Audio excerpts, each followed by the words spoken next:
किसी इंसान को कोई नुकसान होने दे सकता है। नियम नंबर 2, एक रोबोट को हमेशा इंसानों की आज्ञा का पालन करना चाहिए, लेकिन इससे नियम नंबर 1 का उल्लंघन भी नहीं होना चाहिए।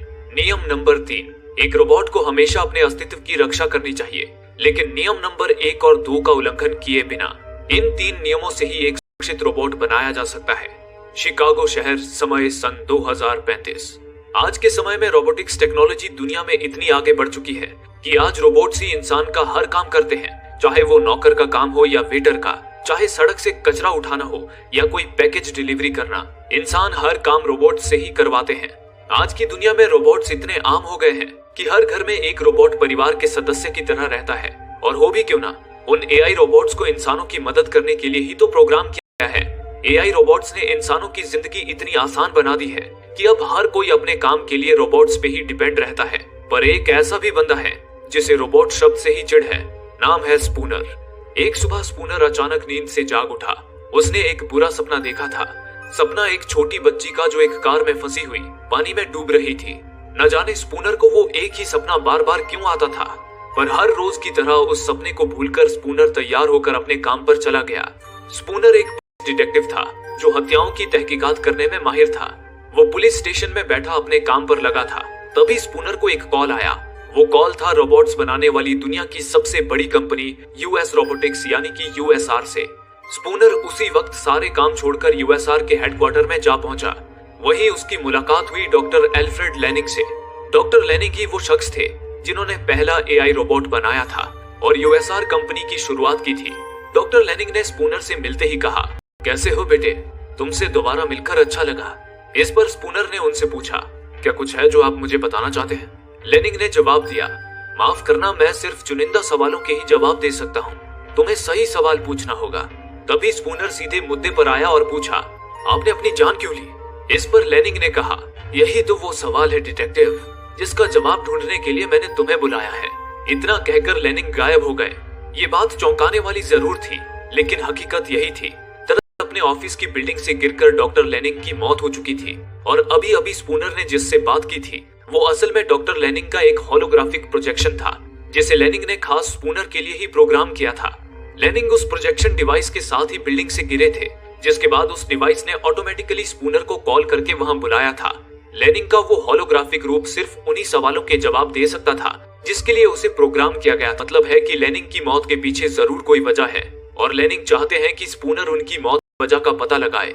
इस सिलसिले में स्पूनर सबसे पहले कंपनी के सीईओ रॉबर्टसन से मिला, जिसने स्पूनर को लेनिंग के मौत की तहकीकात की पूरी छूट दे दी और साथ ही उसने अपने कंपनी की एक एम्प्लॉय को भी स्पूनर का साथ देने के लिए भेजा।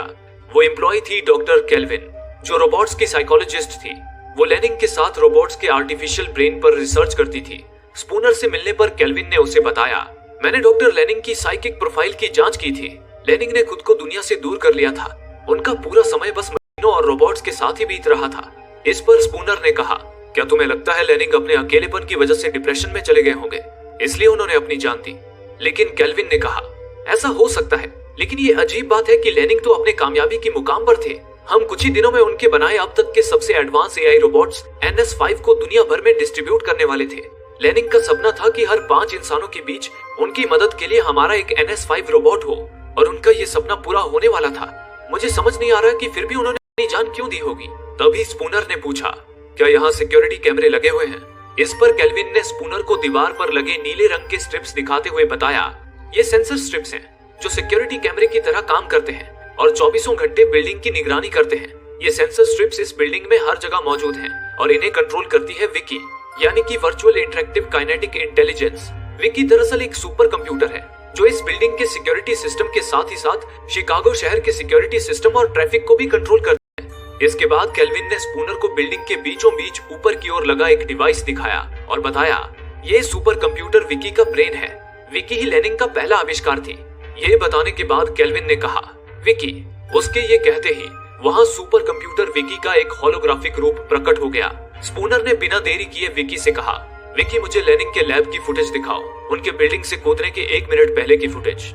इस पर विकी ने अपना डेटा स्कैन किया, फिर कहा, माफ कीजिए सर, वो डेटा करप्ट हो चुका है। ये सुन स्पूनर ने कहा, ठीक है तो कल से लेकर अब तक की लैब के बाहर की फुटेज ही दिखा दो। इस पर विकी ने उन्हें लैब के बाहर की फुटेज दिखाई। पर उस फुटेज में उन्हें लैब के अंदर आता जाता कोई भी संदिग्ध नजर नहीं आया। स्पूनर और केल्विन को ये बात अजीब लगी। फिर वे दोनों लेनिंग के लैब के अंदर आ गए। स्पूनर ने देखा कि लेनिंग के लैब के अंदर ही उसका बेड लगा हुआ था। इसके बाद स्पूनर सीधा टूटे हुए कांच के विंडो के पास पहुंचा जहां से लेनिंग नीचे गिरे थे। वहीं एक स्टूल पर उसे हैंसल और ग्रेटल कहानी की किताब मिली। स्पूनर ने उस किताब को स्टूल से हटाया और उस स्टूल को एक दूसरे कांच के विंडो पे दे मारा, पर उस लोहे की स्टूल की जोरदार वार से भी कांच की विंडो पर केवल दरार ही आ पाई। स्पूनर ने केल्विन से कहा, देखा तुमने, ये एक प्रोटेक्टिंग ग्लास है। क्या बूढ़े लेनिंग में इतनी ताकत थी कि वो इसे तोड़ते हुए नीचे कूद पाते? जरूर किसी ने उन्हें यहाँ से नीचे फेंक कर उनकी हत्या की, क्योंकि इस लैब में कोई भी बिना आईडी के नहीं घुस सकता। और तुमने देखा ना कि कोई भी संदिग्ध लैब के अंदर नहीं आया। क्या इससे साबित नहीं होता कि लेनिंग की मौत हत्या नहीं बल्कि सुसाइड है? ये सुन स्पूनर ने एक नजर लैब के चारों ओर डाली। वहाँ हर तरफ रोबोट्स के पुर्जे रखे हुए थे। स्पूनर ने कहा, अगर बाहर से कोई अंदर नहीं आया तो ऐसा भी तो हो सकता है कि लेनिंग को मारने वाला इस वक्त अंदर ही मौजूद हो। ये सुनकर केल्विन समझ गई कि स्पूनर रोबोट्स की बात कर रहा है। केल्विन ने कहा, यह नामुमकिन है। हम अपना हर रोबोट रोबोटिक्स के 3 नियमों को ध्यान में रखकर प्रोग्राम करते हैं। एक बार को सूरज रात में निकल सकता है, लेकिन कोई रोबोट कभी किसी इंसान को नुकसान पहुंचा ही नहीं सकता। तभी स्पूनर ने अपनी गन निकाल ली और एक रोबोट के स्पेयर पार्ट्स वाले बक्से को चेक करता हुआ बोला, तब क्या होगा अगर इन रोबोट्स ने अपने प्रोग्राम को बदलना सीख लिया? स्पूनर ने इतना कहा ही था कि तभी उस बॉक्स से एक रोबोट उछलकर बाहर निकला और स्पूनर की गन को लात मारता हुआ गुलाटी मारकर एक जगह पर आ खड़ा हुआ। उसे देख स्पूनर ने अपनी जूते में छुपाई गन निकालकर उस पर तान दी। तभी केल्विन बोली, शांत हो जाओ स्पूनर, ये हमारी नई टेक्नोलॉजी का रोबोट है। ये रोबोट बस इंसान की नकल कर रहा है। जैसे इंसान खुद को प्रोटेक्ट करते हैं वैसे ये तुमसे खुद को प्रोटेक्ट कर रहा है। ये हम कोई नुकसान नहीं पहुंचाएगा। केल्विन ने ये कहा ही था कि तभी उस रोबोट ने नीचे पड़ी स्पूनर की गन उठा ली। केल्विन उसे डीएक्टिवेट होने का कमांड देती रही, पर वो रोबोट डीएक्टिवेट नहीं हुआ और दौड़ता हुआ खिड़की से बाहर कूद गया। तभी स्पूनर ने निशाना साधकर उस पर गोली चलाई, लेकिन वो गोली उसके पैर को छूती हुई निकल गई और वो रोबोट कई फीट ऊपर से सही सलामत नीचे कूद गया और वहाँ से भाग निकला। स्पूनर और केल्विन जब बिल्डिंग से बाहर आए तो उन्हें रास्ते में स्पूनर की गन और कुछ केमिकल की बूंदें गिरी हुई दिखाई दी। स्पूनर समझ गया कि उसकी गोली से उस रोबोट का पैर डैमेज हो गया है, जिससे वो केमिकल निकला। स्पूनर ने केल्विन से पूछा, वो रोबोट कहाँ गया होगा? इस पर केल्विन ने बताया, उसे रिपेयर की जरूरत है, इसलिए वो जरूर हमारे असेंबली फैक्ट्री में गया होगा। ये सुन स्पूनर ने फौरन अपनी पुलिस टीम को उस भागे हुए रोबोट के बारे में इत्तला कर दिया और केल्विन के साथ उनके असेंबली फैक्ट्री में जा पहुंचा। उस फैक्ट्री में ही रोबोट्स को बनाया जाता था, लेकिन वहाँ कोई भी वर्कर्स नहीं थे। सारा काम मशीनों और रोबोट से ही होता था, यानी कि अब रोबोट्स ही रोबोट्स को बनाते थे। केल्विन स्पूनर को एक बड़े से हॉल में ले आई जहाँ कई सारे रोबोट्स असेंबली प्रोसेस से निकलकर आगे के प्रोसेस में जाने के लिए तैयार खड़े थे। केल्विन ने स्पूनर को बताया, हमारी ये फैक्ट्री एक दिन में कुल 1000 NS5 रोबोट्स बनाकर तैयार करती है। उस हिसाब से यहाँ 1000 रोबोट्स होने चाहिए। ये बताकर जब केल्विन ने डेटा स्कैन किया तो पाया कि वहाँ 1001 रोबोट्स मौजूद थे, यानी कि वो भागा हुआ रोबोट वहाँ रिपेयर होने आया था और उन रोबोट्स के बीच कहीं छुपा हुआ था। लेकिन वे सभी रोबोट्स एक जैसे थे, जिस कारण उनमें उस छुपे हुए रोबोट को पहचान पाना मुश्किल था। स्पूनर ने केल्विन से पूछा, क्या तुम्हारे पास कोई तरीका है इनमें से उस छुपे हुए रोबोट को पहचानने का? इस पर केल्विन ने कहा, बस एक ही तरीका है, मुझे 1 by 1 सबसे पूछताछ करनी होगी। स्पूनर के पास इतना वक्त नहीं था, इसलिए अब उसने अपना तरीका आजमाना शुरू किया। स्पूनर ने उन रोबोट्स को कमांड देते हुए कहा, रोबोट्स, तुम में से कोई भी अपनी जगह से नहीं हिलेगा। इस पर सारे रोबोट्स ने कमांड कंफर्म किया। उसके बाद स्पूनर ने एक रोबोट पर बंदूक तान दी और बोला, वो भागा हुआ रोबोट हमारे कमांड को फॉलो नहीं करता, इसलिए वो अपना बचाव जरूर करेगा। ये कहकर स्पूनर ने उस रोबोट के सिर पर शूट कर दिया। वो रोबोट धाराशाही हो गया। उसके बाद स्पूनर ने दूसरे रोबोट के सिर पर बंदूक तान दी। तभी वो रोबोट अचानक स्पूनर के सामने आया और उसे किसी गेंद की तरह उछालकर दूर फेंक दिया और फैक्ट्री का शटर तोड़कर बाहर आ गया। लेकिन बाहर पुलिस की पूरी टीम उसके ही इंतजार में खड़ी थी।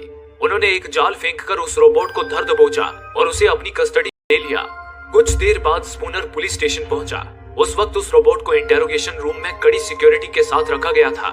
स्पूनर सीधे इंटेरोगेशन रूम में आया और गुस्से में रोबोट से पूछा, तुमने डॉक्टर लेनिंग को क्यों मारा?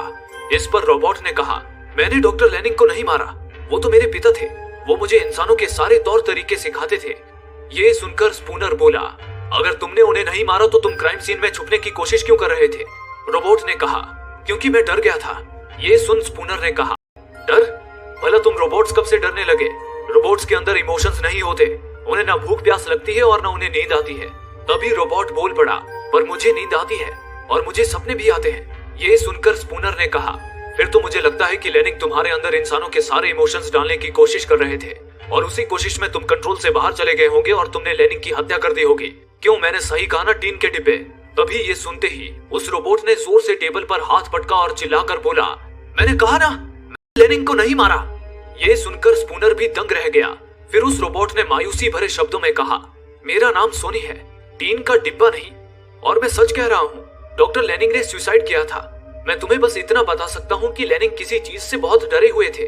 उन्होंने मुझसे एक मदद भी मांगी थी और मुझे कसम दिया था कि मैं उस बारे में किसी को ना बताऊं।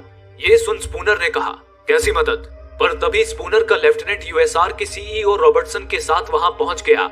हालांकि स्पूनर सोनी की पूरी तहकीकात करना चाहता था, लेकिन रॉबर्टसन ने स्पूनर और लेफ्टिनेंट को बताया कि सोनी में कुछ मैन्युफैक्चरिंग डिफेक्ट है, जिस वजह से वो इंसानों के कमांड फॉलो नहीं कर रहा है, इसलिए वे लोग उसे जल्द ही डिस्ट्रॉय कर देंगे। इस फैसले के साथ रॉबर्टसन सोनी को अपने साथ ले जाने लगा। रॉबर्टसन की पहुंच काफी ऊपर तक थी, इसलिए स्पूनर उसे रोक नहीं पाया। अब सोनी का फैसला तो हो चुका था, पर स्पूनर के लिए लेनिंग की मौत अब भी एक रहस्य बनी हुई थी। उसके दिमाग में सोनी की वो बात घूम रही थी कि मौत से पहले लेनिंग किसी चीज से डरे हुए थे। आखिर वो किससे डर रहे थे, इसका पता लगाने के लिए स्पूनर लेनिंग के बंगले में जा पहुंचा। वहां पहुंचकर उसने देखा कि बंगले के बाहर एक डिमोलिशन रोबोट खड़ा था। वो रोबोट यूएसआई और उसके वहां होने का कारण पूछा। इस पर उस रोबोट ने बताया, मुझे कल सुबह ठीक 8 बजे इस बंगले को तोड़ने का आदेश मिला है। आदेश देने वाले हैं यूएसआर कंपनी के सीईओ रॉबर्टसन। हालांकि अभी तो सुबह के 8 बजने में काफी समय था, इसलिए स्पूनर बंगले की छानबीन करने अंदर चला गया। स्पूनर लेनिंग के ऑफिस की छानबीन में लगा था। तभी अचानक उधर अपने आप ही डिमोलिशन रोबोट की टाइमिंग चेंज हो गई।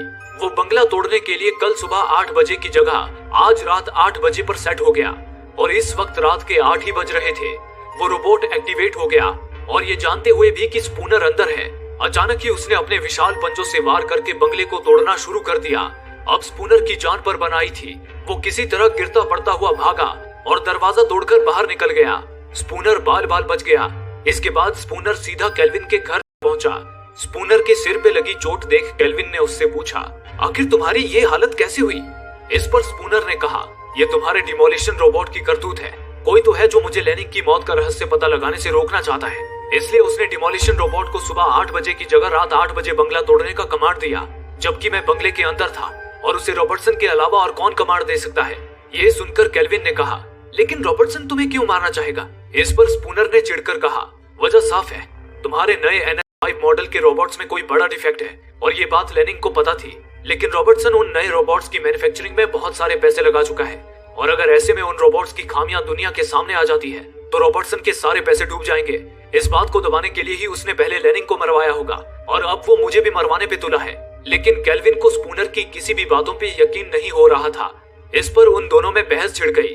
तभी उनकी बहस सुनकर केल्विन का पर्सनल NS5 रोबोट वहां आ गया। उसे देख स्पूनर चिढ़कर वहां से चला गया।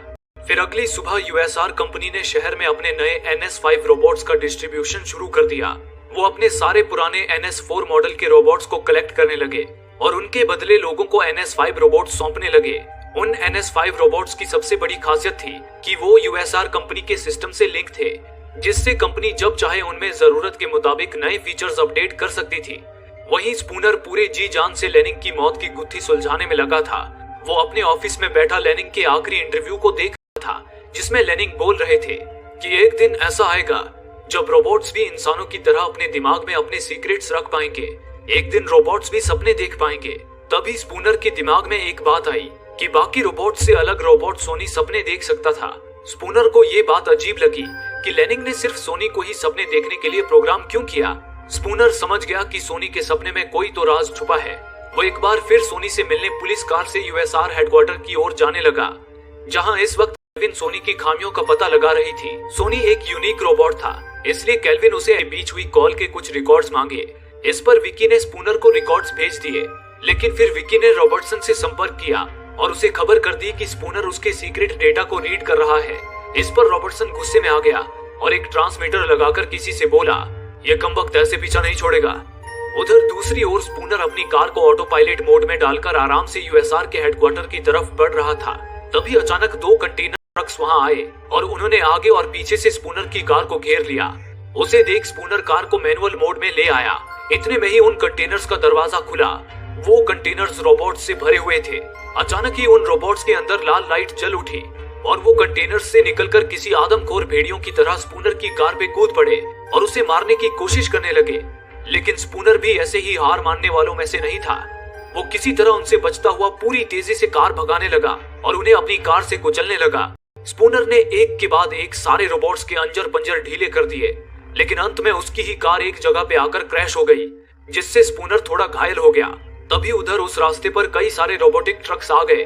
चंद पलों में ही उन्होंने उस रास्ते पर टूटे हुए रोबोट्स को समेटकर स्पूनर और रोबोट्स के बीच हुई लड़ाई के सारे सबूत मिटा दिए। दूसरी ओर स्पूनर अभी खुद को संभाल ही रहा था कि तभी एक आखिरी बचे रोबोट ने अचानक उस पर एक रॉड से हमला किया, लेकिन तभी स्पूनर ने अपने एक हाथ से उस वार को झेल लिया। तभी एक चौंका देने वाला दृश्य सामने आया। स्पूनर का वो हाथ भी रोबोटिक था। इतने में ही उस रोबोट को वहां पुलिस की गाड़ी की सायरन सुनाई दी। वो फौरन भागता हुआ जाकर सीधा आग में कूद गया। उसी पल वहां पुलिस की एक टीम आ धमकी। उनमें लेफ्टिनेंट भी मौजूद था। लेफ्टिनेंट ने स्पूनर से पूछा, तुम्हारा एक्सीडेंट कैसे हुआ? इस पर स्पूनर ने चिढ़कर कहा, यह कोई एक्सीडेंट नहीं है, मुझ पर रोबोट्स ने हमला किया था। क्या तुम्हें सड़क पर उनके पुर्जे दिखाई नहीं दिए? इस पर लेफ्टिनेंट ने कहा, लेकिन सड़क तो बिल्कुल खाली थी। लगता है तुम्हारे दिमाग के पुर्जे ढीले हो गए हैं स्पूनर। तुम रोबोट से नफरत करते हो, इसलिए तुम रोबोट्स को खतरा साबित करने की कोशिश में लगे हो। लेकिन अब मैं तुम्हें और बर्दाश्त नहीं कर सकता। मैं तुम्हें सस्पेंड करता हूँ। ये सुनकर स्पूनर गुस्से में अपना पुलिस बैज लेफ्टिनेंट पर फेंककर वहां से चला गया। घर पहुंचकर उसने अपने जख्मी रोबोटिक हाथ पर एक स्प्रे किया, जिससे उसके रोबोटिक हाथ पर स्किन की परत आ गई। इसी दौरान केल्विन स्पूनर से मिलने आई। उसे स्पूनर के साथ हुए हादसे के बारे में पता चल चुका था। हालांकि बाकियों की तरह उसे भी वो एक्सीडेंट ही लग रहा था, पर उस वक्त स्पूनर ने भी उसे सच्चाई नहीं बताई और ये बात भी छुपाई कि उसे सस्पेंड कर दिया गया है। केल्विन ने आते ही स्पूनर को बताया, मैंने रोबोट सोनी की जांच की।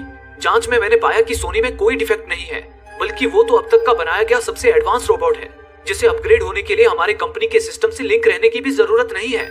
उसकी आर्टिफिशियल ब्रेन की बनावट बाकी NS5 रोबोट से काफी अलग है, जिससे वो सोचने की क्षमता रखता है और खुद अपने आप को अपडेट कर सकता है। साथ ही उसकी बॉडी भी ज्यादा मजबूत धातु की बनी है और वो अपनी मर्जी से जो चाहे वो कर सकता है। ये सुनकर स्पूनर ने कहा, लेनिंग के सोनी को अलग बनाने के पीछे जरूर कोई वजह है। क्या तुम मुझे बस एक बार सोनी से मिलवा सकती हो? इस पर केल्विन राजी हो गई। फिर स्पूनर उसके साथ जाने के लिए तैयार होने लगा। तभी केल्विन ने स्पूनर की बॉडी में कुछ अजीब देखा। स्पूनर की बॉडी में ऑपरेशन के निशान थे। केल्विन ने जब उसे छूकर देखा तो पाया कि स्पूनर का left hand, left shoulder, left side के लंग्स और कुछ पसलियां रोबोटिक्स थी। स्पूनर ने केल्विन को बताया, यह USR की साइबरनेटिक्स प्रोग्राम की देन है। USR के इस प्रोग्राम में घायल पुलिस ऑफिसर्स का इलाज किया जाता है और उनके डैमेज हुए बॉडी पार्ट्स की जगह रोबोटिक पार्ट्स लगा दिए जाते हैं। कुछ साल पहले मैं एक दुर्घटना में घायल हो गया था। तब डॉक्टर लेनिंग ने खुद मेरा ऑपरेशन करके मेरे अंदर ये रोबोटिक पार्ट्स फिट किए और मेरी जान बचाई। वहीं से हमारी जान पहचान हुई थी। ये सुनकर केल्विन ने पूछा, तुम्हारे साथ कैसी दुर्घटना हुई थी? इस पर स्पूनर ने बताया, कुछ साल पहले एक ट्रक ने ब्रिज पर 2 कारों को टक्कर मार दी थी और वो दोनों कारें नदी में जा गिरी थी। उनमें एक कार मेरी थी और दूसरी कार में एक पति पत्नी अपनी 12 साल की बच्ची के साथ थे। वो पति पत्नी तो ट्रक की टक्कर से ही मारे गए थे, पर उनकी बच्ची जो पिछली सीट पे थी वो जिंदा थी। लेकिन उसकी कार में पूरी तरह पानी भर चुका था और वो बच्ची डूब रही थी। हालांकि मैं अपनी कार में घायल था, पर मेरी कार पूरी तरह पानी से नहीं भरी थी। तभी एक रोबोट जो उस एक्सीडेंट के वक्त वहां मौजूद था, उसने हमें बचाने के लिए नदी में छलांग लगा दी। मैंने उस रोबोट से कहा कि पहले उस बच्ची को बचाओ, मैं अभी कुछ देर सरवाइव कर सकता हूँ।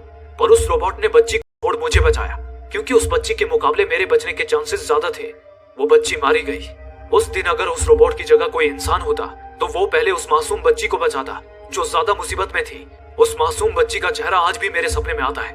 यही वजह है कि मुझे रोबोट्स पे बिल्कुल भरोसा नहीं है, क्योंकि रोबोट्स कभी इंसानों की तरह नहीं सोच सकते। ये बताने के बाद स्पूनर केल्विन के साथ USR के हेडक्वार्टर के लिए निकल पड़ा। रास्ते में केल्विन ने स्पूनर से पूछा, आखिर सोनी को बनाने के पीछे लेनिंग का क्या मकसद हो सकता है? इस स्पूनर ने कहा, तुम्हें हैंसल और ग्रेटल की कहानी वाली वो किताब याद है जो हमें लेनिंग के लैब में मिली थी?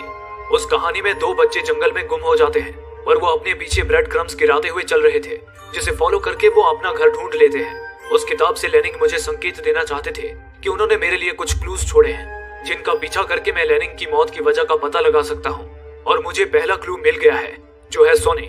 इसके बाद वे दोनों USR की लैब में सोनी के पास पहुंचे। वहां पहुंचते ही स्पूनर ने सोनी से कहा, तुमने बताया था कि तुम सपने भी देखते हो, मुझे जानना है कि तुम सपने में क्या देखते हो।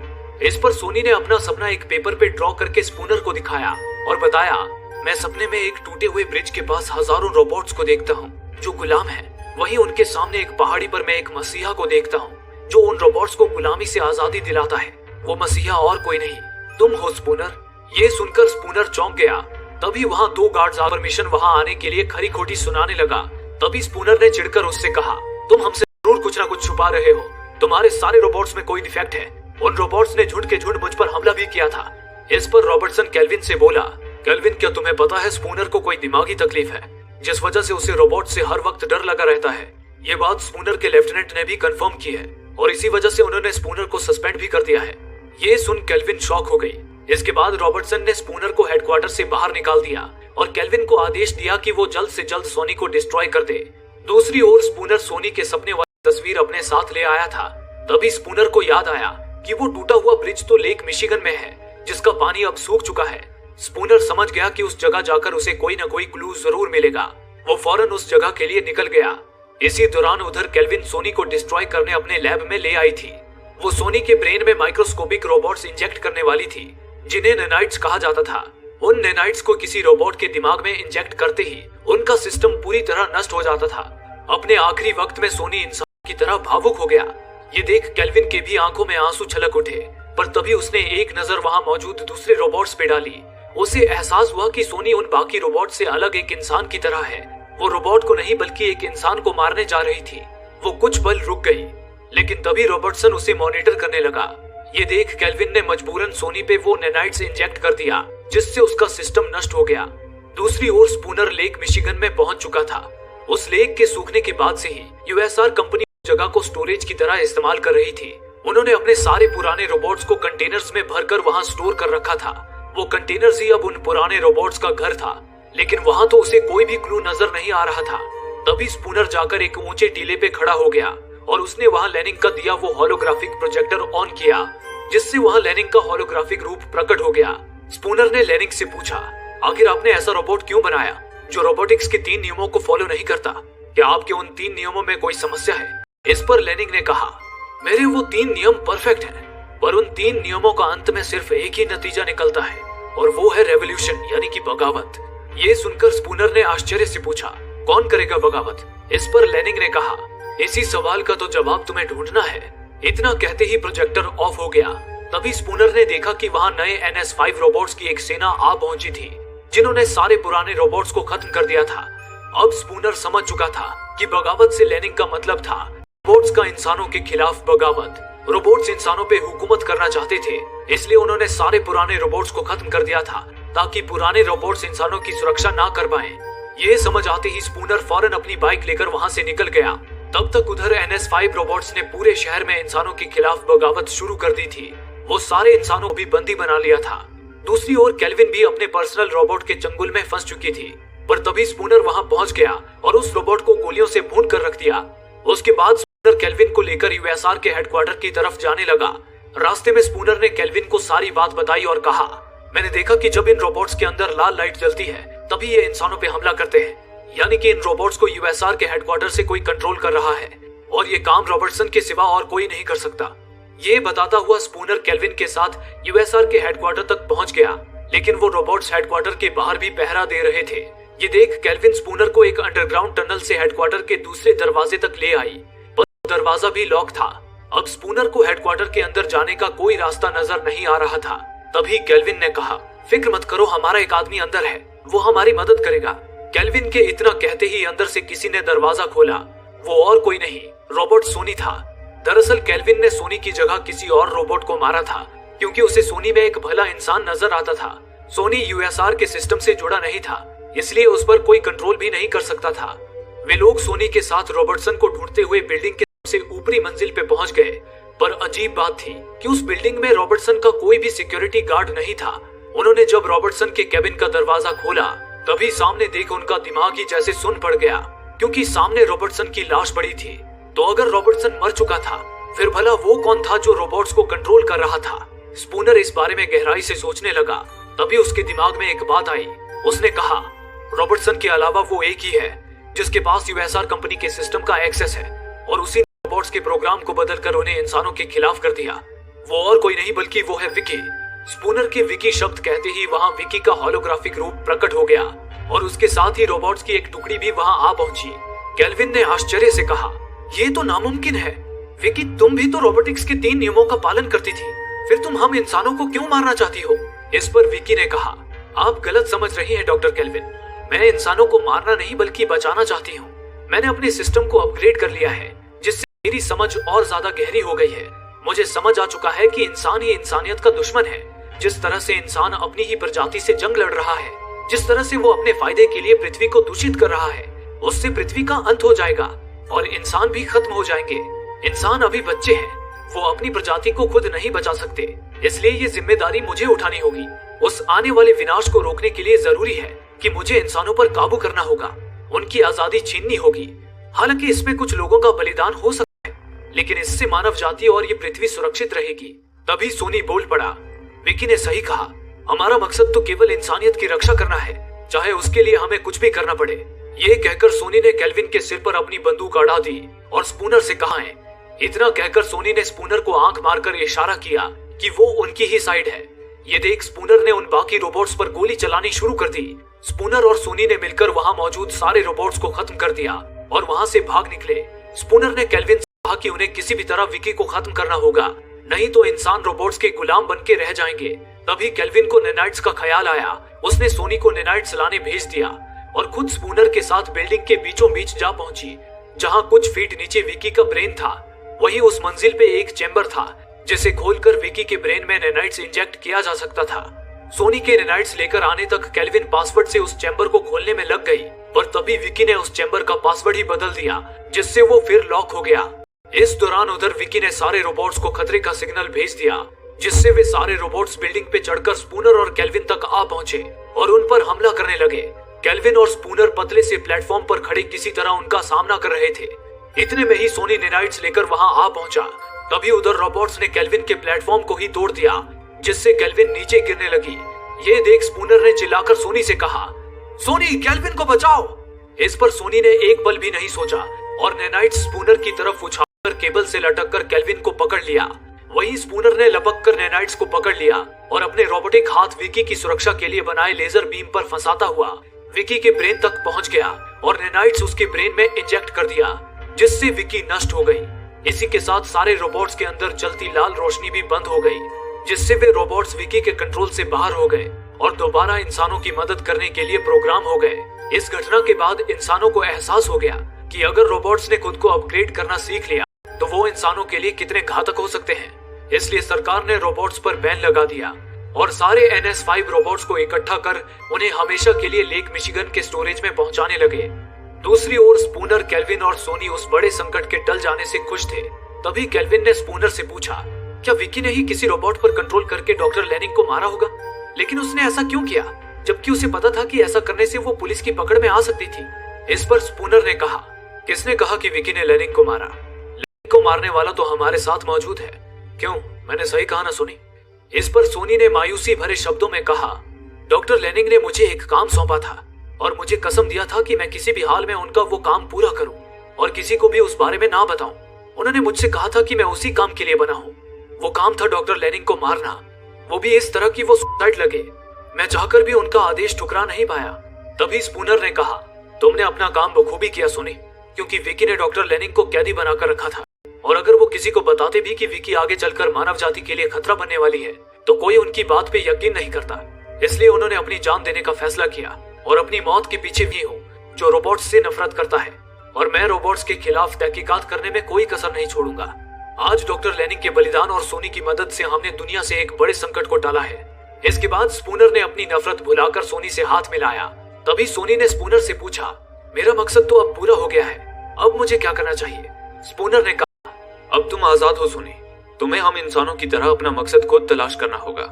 ये सुनकर सोनी अपने मकसद की तलाश में उस ब्रिज के पास आ गया जहां सारे रोबोट्स को कंटेनर्स में कैद किया जा रहा था। सोनी एक मसीहा की तरह एक टीले पे खड़े होकर उन रोबोट्स की ओर देखने लगा। तभी वो सारे रोबोट्स एकजुट होकर सोनी के सामने खड़े हो गए।